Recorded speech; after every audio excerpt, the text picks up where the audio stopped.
3B. Reading. The Foreign Student's Guidebook. Blogger Aygul Anwarova studies politics and international relations at a university in London, UK. In this post, she offers a glimpse into the world of university interviews. University interviews are the subject of urban legends. From the professor who sits back, folds his or her arms and simply says, "Impress me," to the philosophy student who was asked to throw a brick through a window. Legend has it he threw it, shattered the window, and didn't get a place because, he was told, a philosophical thinker would have opened the window first. As a student from abroad, I was naturally terrified when I arrived in London for my own interview. I kept asking myself why I had decided to travel all the way here to study when I could have gone to university back home in Kazakhstan. As you can imagine, I was really stressed. The other students that were being interviewed must have been terrified too, but at least they were native English speakers, while I was using a foreign language the whole time. Nevertheless, I survived, and you can too.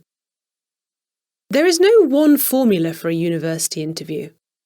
When I started writing this blog post, I asked all of my friends about their experiences, and their answers varied. Some of them described drinking tea with their future professor and chatting about ancient vases, while others said they sat shaking in a chair while 3 interviewers asked them lots of difficult questions. What can I say? Some interviewers want to know you as a person, others want to check if you have good subject knowledge, while others just want to see some logical thinking. As with any event that has the power to change the course of your entire life, scared yet?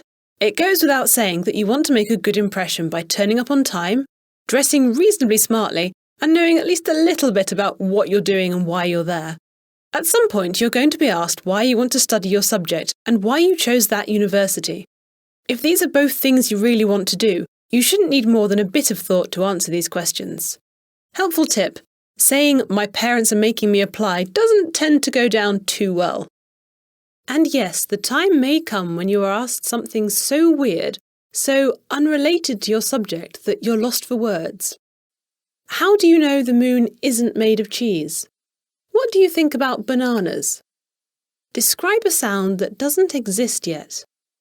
I know you're going to think I'm making these up, but they're actually real questions that some of my classmates were asked. Remember, your interviewer isn't really waiting for a correct answer, and often there isn't one. These kinds of questions show them whether you can think on your feet, and also how your brain works. Can you think outside the box? Or is your main skill reciting a class textbook off by heart? So don't panic. Be confident in your abilities, take a moment to think, then answer as well as you can. Now, what do you think about eggs?